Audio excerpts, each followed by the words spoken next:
It's alright, you're never gonna hate it. It's alright, you're never gonna hate it. Carnival of Souls is the first of its kind, really. It was the launch pad for a mind-bending subgenre full of heavy-hitting titles from creative auteurs. A few of those titles including Adrian Lyne's Jacob's Ladder and Richard Kelly's Donnie Darko. They are called Death Dream, aka Dead All Along films, and the birth of every twisted shock and shocking twist started right here in an actual abandoned carnival/resort in Salt Lake City, Utah. Souls was an independent, low-budget genre picture shot by educational filmmakers with a desire to strike gold in the horror world.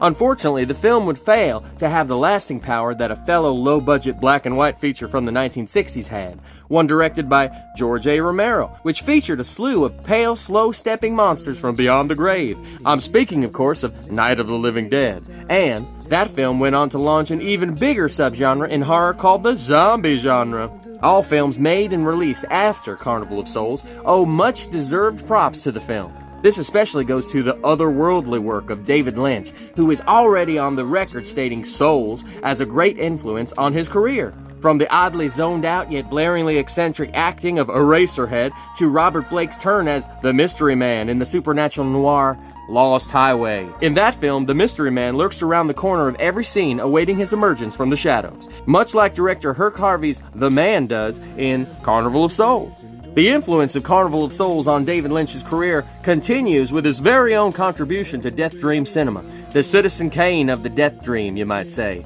the accidentally brilliant Mulholland Drive. I say accidentally on account of the film's origins as a failed TV pilot that was then pieced together in the editing room with love, care, and a stack full of additional/reshot footage. Carnival of Souls is a bit of a forgotten film. Its descendants have fully hogged the spotlight, as well as every bit of credit that the veteran film deserves. Hit films like The Sixth Sense live in the minds of the masses and are still discussed today, yet Souls was left behind to wander the thinly veiled strip of existence between the realms of the living and the dead, in a perpetual death dream of its very own, you might say.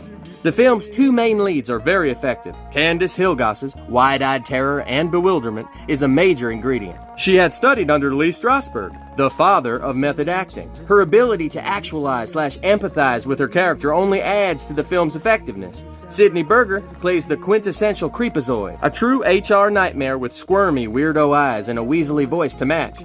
His scenes with Hilgoss are the strongest in the film. You feel sorry for her when she screams, "I don't want to be alone," begging for Berger's character to come back. A snake of a man that makes her skin crawl. Carnival of Souls is full of haunting imagery. Taunting spirits in black garbs and pale skin running at the camera, chasing our protagonist down, emerging from dark waters and the most unlikely of places. Like one scene, for instance, where an office chair slowly swivels around to reveal the lead ghostly antagonist in the place where Hilgoss's trusted therapist once sat.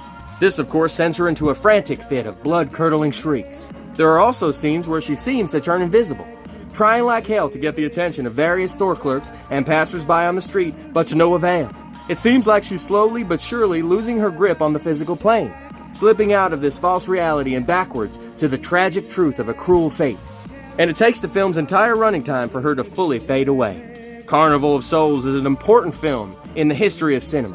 If you haven't seen it, and you want to know where some of your favorite films come from, checking it out would only be in your best interest. It's alright, you're never gonna hate it.